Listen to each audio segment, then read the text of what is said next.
পাক বলছেন কি মৃত্যু সবার আস্বাদন করা লাগবে, কিন্তু অন্য মাখলুকের মৃত্যু আর তোমার মৃত্যু একই, কিন্তু মৃত্যুর পরে জিন্দেগি অন্য মাখলুকের একরকম হবে আর মানুষ তোমাদের কিন্তু একরকম হবে।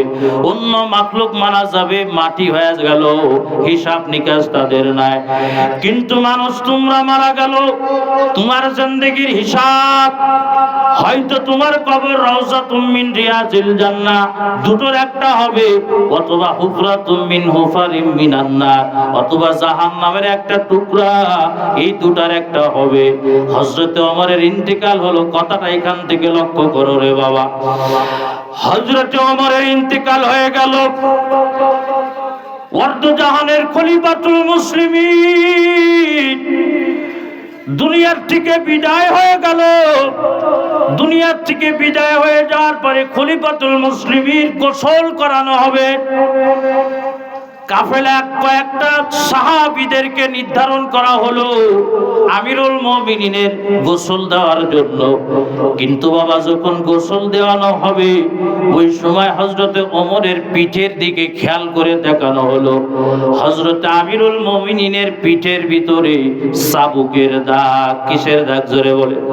চাবুকের দাগ। শুধু চাবুকের দাগ না, হযরতে ওমরের পিঠের ভিতরে চাবুকের দাগের কাঁচা দাগ রয়েছে। মনে হলো একটু আগে কে ওমরকে পিঠের ভিতরে চাবুক মারছে, তার চিহ্ন এখনো বোঝা যাইতেছে। যারা বাবা গোসল দিতেছে তারা হতভম্ব হয়ে গেল। হযরতে ওমরের পরিবারদেরকে ডেকে বলতেছে, ওরে আব্দুল্লাহ, আব্দুল্লাহ, তোদের পরিবারের সবাইকে ডাকো। আমিরুল মুমিনিন যার চোখের সাথে চোখ লাগায়া কথা বলার হিম্মতে জমিনের ভিতরে কারণ। আমিরুল মুমিনিন এমন পাওয়ার বলা আমিরুল মুমিনিন, শুধু মানুষ না, মানুষ না, আল্লাহর নবী বলে ওমর, আমার ওমর যেই রাস্তায় যায়, বুখারীর রাওয়ায়াত, ওই রাস্তায় ওমর রে দেখিয়া শয়তান পর্যন্ত সরে যায়। সুবহানাল্লাহ, জোরে বল। আমিরুল মুমিনিন তো এরকম আমিরুল মুমিনিন যিনি যখন অর্ধজাহান শাসন করতেছে, লাল চামড়ার আমিরুল মুমিনিনের কথা শুনিয়া তারা বাবা থরথর থরথর করে কাঁপত। হকের আওয়াজ কোন সময় আমিরুল মুমিনিনের নত হয় না, কিন্তু ওনার পিঠের নিচেই দেখা যায় চাবুকের দাগ। কেমন হকের আওয়াজ একটু শোনো রে বাবা। উহুদের যুদ্ধের বাবা ছোট্ট একটু বলি, কেমন হকওয়ালা ছিল, কেমন আত্মমর্যাদাওয়ালা ছিল, কেমন বাতিলের আতঙ্ক ছিল। এবার শোনো, লক্ষ্য করো। আমিরু হযরত উহুদের যুদ্ধের ঘটনা বলি। এই উহুদের যুদ্ধে কোনো একটা কারণে, ইসলামের দ্বিতীয় যুদ্ধ, কোনো একটা কারণে সাহাবায়ে কিরাম পরাস্ত মতন হয়ে গিয়েছে। এই উহুদের যুদ্ধে বাবা আল্লাহর নবীর মাথার উপরে বা পাথর মারা হয়েছিল, মাথার উপরে হেলমেট ছিল, এই হেলমেটের শিকলি আমার নবীর কপালের ভিতরে ঢুকে গিয়েছিল। হযরতে আল্লাহর নবী বাবা অজ্ঞান হয়ে গিয়েছিলেন, একটু পরে আল্লাহর নবীর হুঁশ আসছিল। হযরতে আবু বকর তিনিও বাবা বেহুশ, ক্ষত বিক্ষত হয়ে গেছে। এইভাবে 70 জন সাহাবী ইসলামের জন্য উহুদের ময়দানে রক্ত দিয়েছিলেন। আল্লাহর নবী ওই সময় বাবা জমিনের উপরে শুয়ে আছে। হযরতে ওমর, হযরতে আলী, হযরতে উসমান, সবাই, হযরতে উসমান মদিনায় চলে গিয়েছিল, আবু বকর শুয়ে রয়েছে। সবাই মর্মাহত, সবাই আহত। চতুর্দিক দিয়ে কাফেরদের তীর এসে তাদের আক্রমণ করেছিল। ওই সময় কুরাইশদের পক্ষ থেকে যে লিডার ছিল তার নাম ছিল আবু সুফিয়ান বিন হর। আবু সুফিয়ান বিন হর ময়দানের দিকে তাকায়া দেখে কোন মুসলমানকে দেখা যায় না, মনে হয় সবাই মারা গিয়েছে। আবু সুফিয়ান ফাতে মক্কার দিন, যেদিন মক্কা বিজয় হয়েছিল, ওই রাস্তায় মুসলমান হয়েছিল আবু সুফিয়ান। আল্লাহর নবীর শ্বশুর ছিলেন উম্মে হাবিবার আব্বা ছিলেন আবু সুফিয়ান। আবু সুফিয়ান বিরাট বড় যুদ্ধবার ছিল। আবু সুফিয়ান দাঁড়ায়া বলে, আফিকু মুহাম্মদ, মুহাম্মদ ইবনে আব্দুল্লাহ, এই মুসলমান তোমাদের ভিতরে আব্দুল্লাহর সন্তান মুহাম্মদকে পাইছাস? আল্লাহর নবী ওই সময় হুঁশ আসছে। আল্লাহর নবী বলে, সাহাবায়ে কেরাম বললে, লা তুজিবুহু, খবরদার আবু সুফিয়ানের কথায় তোমরা জবাব দিবা না। আবু সুফিয়ান চিন্তা করলো, মুহাম্মদ মনে হয় দুনিয়ার থেকে বিদায় হয়ে গেছে। এবার বলতেছে, আফিকুম ইবনে আবি কুহাফা, এই মুসলমান তোমাদের ভিতরে ইবনে কুহাফার সন্তান আবু বকর কি বেঁচে আছে? আল্লাহর নবী বললেন, লা তুজিবুহু, এ মুসলমান তোমরা আবু সুফিয়ানের কথায় জবাব দিও না। এরপরে বলতেছে, আফিকুম ইবনে মা ইবনুল খাত্তাব, আওয়াজ দিয়ে যখন বলে, এ মুসলমান তোমাদের ভিতরে কে খাত্তাবের সন্তান হযরতে ওমর কি বেঁচে আছো? এই কথা শুনিয়া ওমর নিজেকে আর ধরে রাখতে পারে নাই। হযরতে ওমরের দিলের ভিতরে আসে, আমি তো আল্লাহর গোলাম। আমরা কার গোলাম জোরে বলেন? আমরা হলো মুমিন, আমরা তো আল্লাহর গোলাম। আবু সুফিয়ান তো মূর্তির গোলাম। হে যদি আমার এত উচ্চ আওয়াজে কথা বলতে যদি পারে, তার মালিক যদি একটা মূর্তিকে নিয়ে যদি এত গর্ব করতে পারে, এই ময়দানে ভয় কিসে? আবু সুফিয়ান আমারে ডাকবে, তার ডরে আমি তার জবাব দেব না, এরকম ঈমান নিয়ে বসার দরকার নাই। হযরতে ওমর কেউ নাই, নবী আহত, ভালো করে পরিস্থিতি বোঝেন। হযরতে আবু বকর আহত, আলী আহত, গোটা সাহাবায়ে কিরাম পুরা জর্জরিত। ডাকছে, ইবনে খাত্তাব কি আছো? হযরতে ওমর দাঁড়ায় গেছে। আল্লাহু আকবার জোরে কর, আর জোরে কর, আল্লাহু আকবার জোরে কর। দাঁড়ায় গেছে। একটা বেঈমান মূর্তি পূজা করে, ও এই ময়দানে বলবে যে ওমর কি বেঁচে আছো? ওর আওয়াজের ভয়ে আমি ওমর চুপ থাকবো, দরকার নাই এরকম ঈমানের। দাঁড়ায় গেছে। ভাইরা আমার, আমরা কার গোলাম? জোরে আওয়াজ দিয়ে বলে, আরো জোরে বলেন, কার গোলাম? সুতরাং যারা মূর্তি পূজক, ভারতের মোদির ভয় খাওয়ার ঈমান আমরা রাখবো না, রাখবো না। কথা বলেন ঠিক কিনা? জোরে বলে। যদি ভারতের সাথে যুদ্ধ করে মরতে হয়, ওমরের মতন যুদ্ধ করে মরবো। কথা বলেন ঠিক কিনা? জোরে। আমরা তো কার সন্তান? ওমরের সন্তান। কার সন্তান? জোরে বলেন। মূর্তি পূজকদের ভয়ে তার জবান চুপ ছিল না। এই জমিনের ভিতরে, মনে করো এই জমিনের ভিতরে পরিষ্কার ভাবে বলে দিতে চায়, এখনো যদি কেউ আল্লাহ আল্লাহ রাসূলের বিরুদ্ধে কথা বলো, এই জমিনে কেউ যদি আওয়াজ না তোলে, লিখে নাও, ওমরের মতন মাথা উঁচু করে দাঁড়ায় আল্লামা তোমাদের গলার কাটা হয়ে দাঁড়াবে, রিজাউল করিম তোমাদের গলার কাটা হয়ে দাঁড়াবে। আওয়াজ ঠিক কিনা? নারায়ে তাকবীর, নারায়ে তাকবীর। ভাইরা আমার, এরকম ঈমান হকের মোকাবেলা এলো ওমর, যার আওয়াজ বাতুলের দিল প্রকম্পিত করবে। সেই মান কি আছে? আছে। লক্ষ্য করার এবার কষ্ট হচ্ছে আপনাদের। জিকির কা একটু চা খাইনি, লা ইলাহা, ঠান্ডা হয়ে গেছে।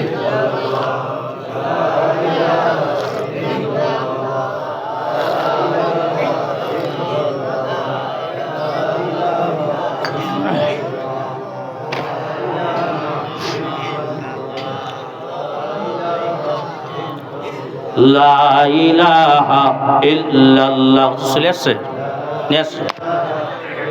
লা ইলাহা ইল্লাল্লাহ মুহাম্মাদুর রাসূলুল্লাহ। জবানটা খুলে বলেন সাল্লাল্লাহু আলাইহি ওয়াসাল্লাম। এই হলো ওমরের পাওয়ার। যারা হযরতে ওমরের গোসল দিবে, তারা দেখলো ওমরের পিঠের ভিতরে চাবুকের দাগ। যারা গোসল দিতেছে তারা বড় পেরেশান হয়ে গেল। যার চোখের উপরে চোখ রাইকা, জবানের উপরে জবান রাইকা, হযরত ওমর যেই রাস্তা দিয়ে যায় শয়তান পর্যন্ত যায় না, তার পিঠের ভিতরে এইভাবে কে চাবুক মারলো। হে আল্লাহর বান্দারা, ভালো করে শোনো, কেমন আল্লাহর ভয় ছিল বাবা, দুনিয়ার কাউকে ভয় করতো না। কারে ভয় করতো জোরে বলে? কবরে বড় ভয় করতো। আহারে, কারণ ওমর জানতো কবরের ভিতরে ওমর যদি মাওলায় মাফ না করেন বাহাদুরি চলবে না। ফ্যামিলির লোকজনদের জিজ্ঞাসা করলো কি ব্যাপার। ফ্যামিলির লোক আব্দুল্লাহ ইবনে ওমর সহ অন্যান্যরা বলল, যদিও আমার বাপের এত পাওয়ার, জমিনের কেউ পরাশক্তিরা পর্যন্ত কাঁপত, কিন্তু আমার বাপ যখন ঘরের ভিতরে যখন ঢুকতো, আমার বাপের মতন এত আল্লাহর ভয়ওয়ালা মানুষ আর আমার নজরে আর পড়ে নাই। সুবহানাল্লাহ জোরে বলে। আমার বাপের জিন্দেগির হিসাব ছিল হাসিবু ক্বাবলা আন তুহাসাবু, হাসিবু ক্বাবলা আন তুহাসাবু। কবরে তোমার হিসাব নেওয়ার আগে তোমার জিন্দেগির ক্যালকুলেটর তুমি আগে করিয়া কবরে যাও। আখিরাতে তোমার জিন্দেগির হিসাব নেওয়ার আগে তোমার জিন্দেগির হিসাব আগে তুমি বাবা মিলায়া তারপরে কবরে যাও। আমার বাপ ওই কবরে হিসাব নেওয়ার আগে নিজের জিন্দেগির হিসাব নিত। আমার বাপ যখন ঘরে আসতো, আমার বাপ গত রাত্রে কি ইবাদত করেছে আর আজকে রাত আজকের দিনে কি কতটুকু ইবাদত করেছে, আমার বাপ এই দুইটা মিলাইতো। যদি আমার বাপের গতকালের ইবাদতের থেকে যদি আজকের ইবাদত যদি কমিয়া যাইতো বাবা, গুনাহের কথা আমি বলি না, কিসের কথা, ইবাদত যদি কমিয়া যাইতো। গতকাল আমার বাবা 5 পারা কুরআনুল কারীমের এক খতম কুরআনুল কারীমের তেলাওয়াত করলো, আমার বাপ আজকে 10 পারা কুরআনুল কারীমের তেলাওয়াত কম করছে। আমার বাপ নিজের পিঠের উপরে চাবুক মারতো আর বললো, ওমর জিন্দেগিতে আর কত নফসের গোলামি করবি। পিঠের ভিতরে চাবুক মারতো আর নিজের নফসরে শাসাইতো আর বলতে, ওমর মাওলার কবরের আযাব, মাওলার কবরের আগুনের আযাব, সাপের আযাব, আরে মাওলার কবরের দুই পাশের সাপের আযাব এবার সহ্য করতে পারবি কিনা। এইভাবে বাবা নিজের নফসরে শাসন করত ওমর। এই হলো আমার বাপ ওমরের জিন্দেগির হিসাব। এরে বাবা আমিও একটু হিসাব করি, বাবা তুমি একটু হিসাব করো। আমার জিন্দেগিতে আমি কয়েকটা নামাজ পড়েছি আর কয়েকটা নামাজ আমি কাজা করেছি। আমার জিন্দেগিতে দিনে কতটুকু সময় কুরআনুল কারীমের তেলাওয়াত করি আর কতটুকু সময় নাফরমানি করি।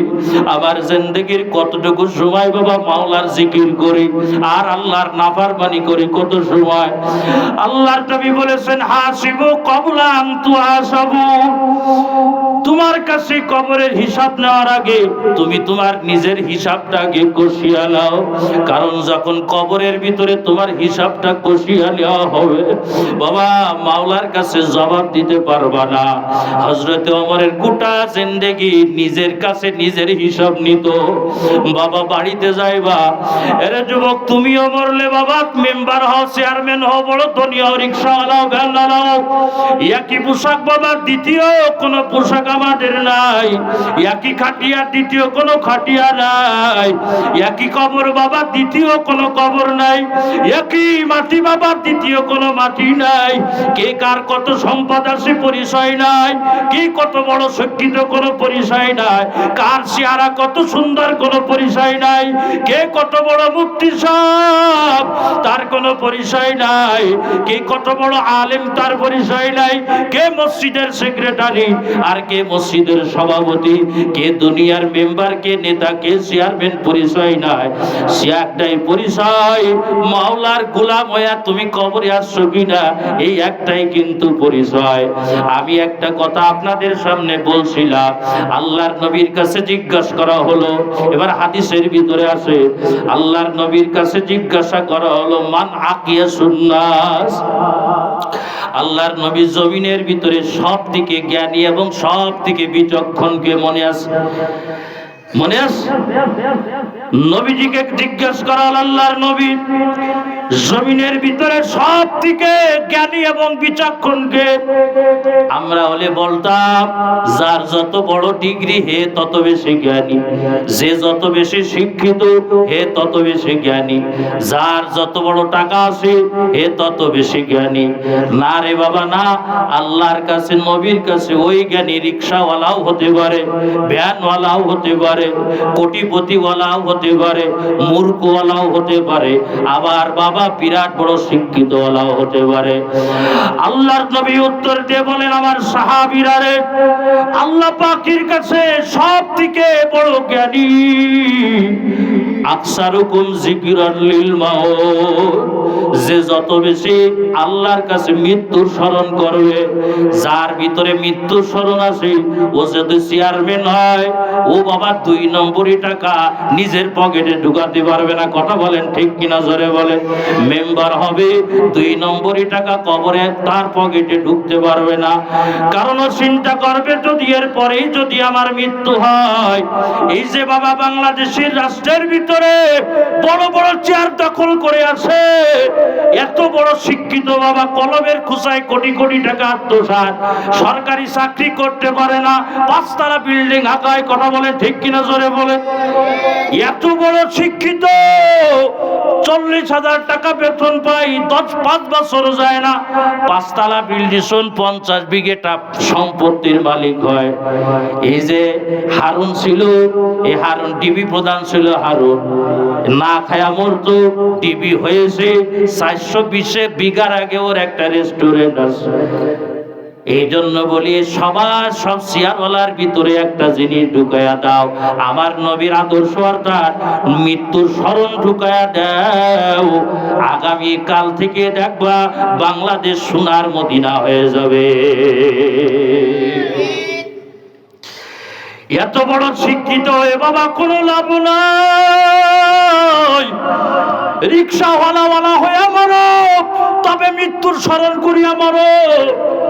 রিক্সা লই একদিন যাইতেছি, আসরের আজান দেশে মসজিদ একটা সামনে, হঠাৎ আজান দিল, রিক্সাওয়ালা আজান শুনিয়া বাবা দাঁড়ায় গেল, দাঁড়ায় গেল। এখন কেবল মাত্র আজান শেষ হলো। আমি বলি বাবা চাচা সামনে যান। রিক্সাওয়ালা নামে গেছে, মাথাটা নত করে আছে। বাবা আমি তারাও তো মুমিন, আর আমরা বাবা আলেম হইয়াও আমরাও তো মুমিন। আল্লাহ, এই রিক্সাওয়ালা বাবা কি হবে এত টাকা, কি হবে এত শিল্পপতি, কি হবে ডিগ্রি দিয়া, যদি মাওলাকে যদি না পায়, যদি কবরে আল্লাহ যদি মাফ না করে, হাসরে যদি আসামি হইয়া যায়, কি হবে এত টাকা, এত গাড়ি, এত বাড়ি, কি হবে এত ক্ষমতা? রিক্সাওয়ালা হইয়া মরবো, কিন্তু মাওলার রাজি খুশি হইয়া মরবো। কথা বলেন ঠিক কিনা, জোরে বলে। আমি বাবা নিজে একজন আলেম, আলেম না তো মানুষ বলে যাই। আমি বললাম চাচা সামনের মসজিদে যায় নামাজ পড়বো। মাথাটা নত করে বাবা দাঁড়ায় আছে, দাঁড়ায়া বলে হুজুর আপনার কথা ফেলতেও পারতেছি না, আবার যাইতেও পারতেছি না, চোখে পানি টলমাল টলমাল টলমাল করিয়া পড়ে। আলহামদুলিল্লাহ হুজুর চলে আসছে, আমি শেষ করে দিতেছি। টলমাল টলমাল করতেছে, আমার দিকে তাকাও। বাবা বড় কোনো আলোচক না, হাতে ধরে পায়ে ধরে একটু কবরের কথা বলিয়া যায়। যদি মাওলা এ ওসিলায় যদি মসজিদ মুখী করে, আর কোনো কিছু পাওয়ার নাই। ওই রিক্সাওয়ালা চাচা বলতেছে হুজুর আপনার কথাও অমান্য করতে পারি না, কারণ আপনি আলেম মানুষ, আলেমদের কথা শুনতে হয়, কিন্তু আবার আমার ডর লাগে হুজুর আগামী মসজিদ, সামনের মসজিদ পর্যন্ত আমার মাওলা নাও তো নিতে পারে। ওই সামনের মসজিদ পর্যন্ত আমার আল্লাহ ঢুকারও সুযোগ না দিয়া যদি মালাকুল মউত যদি পাঠায়া আমার লাশটা যদি খাটিয়াওয়ালা হয়, আমার মাওলা ডাকলো কিন্তু মাওলার কাছে সিজদা দিতে পারলাম না। এ বাবা আমি রিকশায় লাভিয়া নিজের হাত ধরে রাখতে পারলাম না।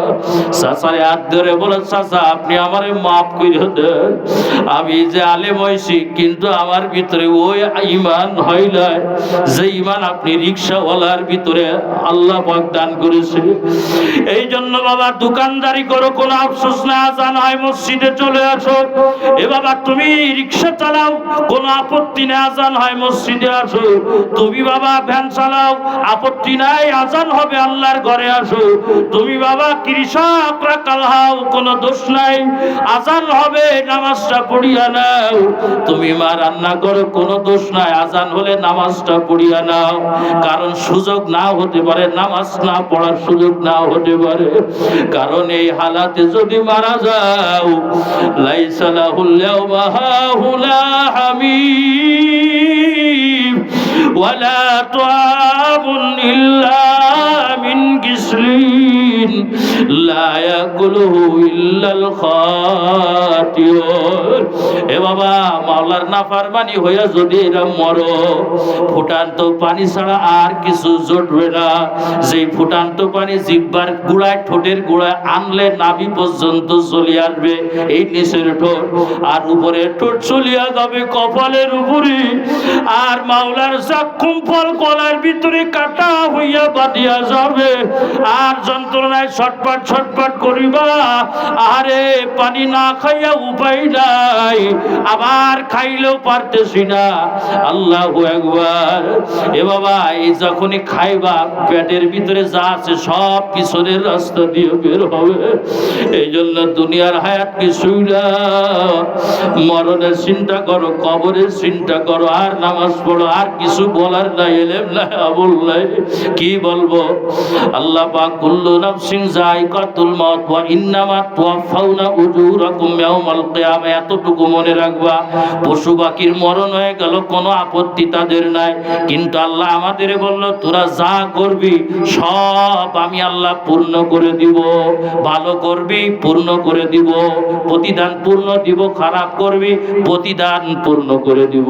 আল্লাহ তাআলা সংক্ষিপ্ত ভাবে যে কথাগুলো আমি গুনাহগারের জবান দ্বারা শোনাইলো, আল্লাহ বুঝার এবং আমল করার তৌফিক দান করেন। বলেন আমিন। আল্লাহর নেককার বান্দা হয়ে কবরে যাওয়ার তৌফিক দান করেন। আসসালামু